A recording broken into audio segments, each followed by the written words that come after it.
ಬೆಳೆಯುತ್ತೆ. ನಂತರ ಹೀಗೆ ಬೆಳೆದ ತಂಬಾಕಿನ ಎಲೆಗಳನ್ನು ಸಣ್ಣ ಜಾಗದಿಂದ ಕಿತ್ತು ದೊಡ್ಡ ಬಯಲು ಜಾಗದಲ್ಲಿ ನೆಡಲಾಗುತ್ತೆ. 120 ದಿನಗಳ ನಂತರ ತಂಬಾಕಿನ ಎಲೆಗಳನ್ನು ಕತ್ತರಿಸಲಾಗುತ್ತೆ. ಹೀಗೆ ಕತ್ತರಿಸಿದ ಎಲೆಗಳನ್ನು ಕಾರ್ಖಾನೆಯಲ್ಲಿರುವ ಆರ್ಟಿಫಿಷಿಯಲ್ ಸನ್ಲೈಟ್ ಬಳಸಿಕೊಂಡು ಒಣಗಿಸಲಾಗುತ್ತೆ.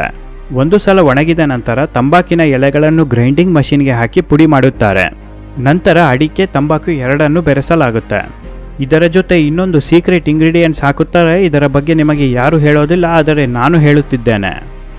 ಈ ಗುಡ್ಕಕ್ಕೆ ಏನು ಬೆರೆಸುತ್ತಾರೆ ಎಂದು ಗೊತ್ತಾದರೆ ಎದೆ ಬಡಿತವೇ ನಿಂತು ಹೋಗುತ್ತೆ. ಯಾರಾದರೂ ಗುಡ್ಕ ತಿನ್ನುತ್ತಾ ಈ ವಿಡಿಯೋ ನೋಡುತ್ತಾ ಇದ್ದರೆ ಸ್ವಲ್ಪ ಹುಷಾರಾಗಿರೆ. ವೀಕ್ಷಕರೇ, ಭಾರತ ದೇಶದಲ್ಲಿರುವ ಎಲ್ಲ ಗುಡ್ಕ ಬ್ರ್ಯಾಂಡಿಗೆ ಗ್ಲಾಸ್ ಪುಡಿ ಬೆರೆಸಲಾಗುತ್ತೆ. ಹೌದು ವೀಕ್ಷಕರೇ, ನೀವು ಸರಿಯಾಗಿ ಕೇಳಿಸಿಕೊಂಡಿದ್ದೀರಾ, ಗಾಜಿನ ಪುಡಿ ಬೆರೆಸುತ್ತಾರೆ. ಗ್ಲಾಸ್ ಬಾಟಲ್ಗಳನ್ನು ಮಷಿನ್ಗೆ ಹಾಕಿ ನುಣ್ಣಗೆ ಪುಡಿ ಮಾಡಲಾಗುತ್ತೆ. ಎಷ್ಟರ ಮಟ್ಟಿಗೆ ಪುಡಿ ಮಾಡುತ್ತಾರೆ ಅಂದರೆ ಇದು ಗ್ಲಾಸ್ ಪುಡಿ ಎಂದು ಯಾರಿಗೂ ಗೊತ್ತೇ ಆಗೋದಿಲ್ಲ. ಈ ಗುಡ್ಕ ತಿಂದಾಗ ಬಾಯಿ ಸ್ವಲ್ಪ ಸೀಳುತ್ತೆ. ಈ ತರ ಸೀಳಿದಾಗ ಮತ್ತೆ ಗುಡ್ಕ ತಿಂದಾಗ ರುಚಿ ಮತ್ತು ನಶೆ ಹೆಚ್ಚಾಗುತ್ತೆ. ಇದಕ್ಕೆಲ್ಲ ಕಾರಣ ಈ ಗ್ಲಾಸ್ ಪುಡಿ.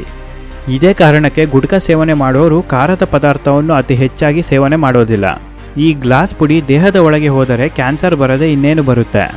ನಂತರ ಸ್ವಲ್ಪ ಪ್ರಮಾಣದಲ್ಲಿ ಸಕ್ಕರೆ ಮಿಶ್ರಣ ಬೆರೆಸಿ ಎಲ್ಲವನ್ನು ಚೆನ್ನಾಗಿ ಮಿಕ್ಸ್ ಮಾಡಿ ಪ್ಯಾಕೆಟ್ ಒಳಗೆ ತುಂಬಿಸಿ ಮಾರಾಟಕ್ಕೆ ತೆಗೆದುಕೊಂಡು ಹೋಗುತ್ತಾರೆ. ವೀಕ್ಷಕರೇ, ಇಂದಿಗೂ ನಿಮಗೆಲ್ಲರಿಗೂ ಕಾಡುತ್ತಿರುವ ಪ್ರಶ್ನೆ, ಗುಡ್ಕಾವನ್ನು ಯಾಕೆ ಬ್ಯಾನ್ ಮಾಡೋದಕ್ಕೆ ಸಾಧ್ಯವಾಗುತ್ತಿಲ್ಲ? ಭಾರತ ದೇಶದಲ್ಲಿ ಯಾವುದೇ ಸರ್ಕಾರ ಅಧಿಕಾರಕ್ಕೆ ಬರಲಿ, ಈ ಗುಡ್ಕಾ ಬ್ಯಾನ್ ಮಾಡಲು ಸಾಧ್ಯವೇ ಇಲ್ಲ. ಈ ಗುಡ್ಕಾ ತಂಬಾಕಿನಿಂದ ಭಾರತ ದೇಶಕ್ಕೆ GST ಮುಖಾಂತರ ವರ್ಷಕ್ಕೆ 53,750 ಕೋಟಿ ರೂಪಾಯಿ ಸಂಗ್ರಹ ಆಗುತ್ತಿದೆ. ಈ ವಿಚಾರದ ಬಗ್ಗೆ ಭಾರತದ ಫೈನಾನ್ಸ್ ಮಿನಿಸ್ಟರ್ ನಿರ್ಮಲಾ ಸೀತಾರಾಮನ್ ಅವರೇ ಹೇಳಿದ್ದಾರೆ.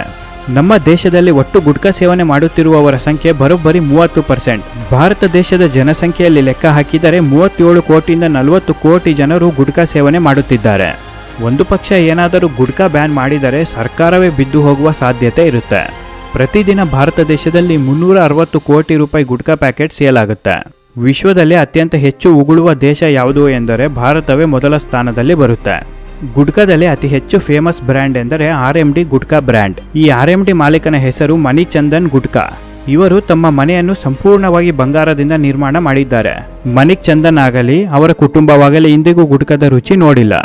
2017ರಲ್ಲಿ RMD ಮಾಲೀಕ ಮಣಿಕ್ ಚಂದ್ ಅವರಿಗೆ ಕ್ಯಾನ್ಸರ್ ಬಂದು ನರಳಿ ಪ್ರಾಣ ಬಿಡುತ್ತಾರೆ. ಪ್ರತಿ ವರ್ಷ 20 ಲಕ್ಷಕ್ಕೂ ಅಧಿಕ ಜನರಿಗೆ ಗುಡ್ಕಾ ಕ್ಯಾನ್ಸರ್ ಬರುತ್ತೆ.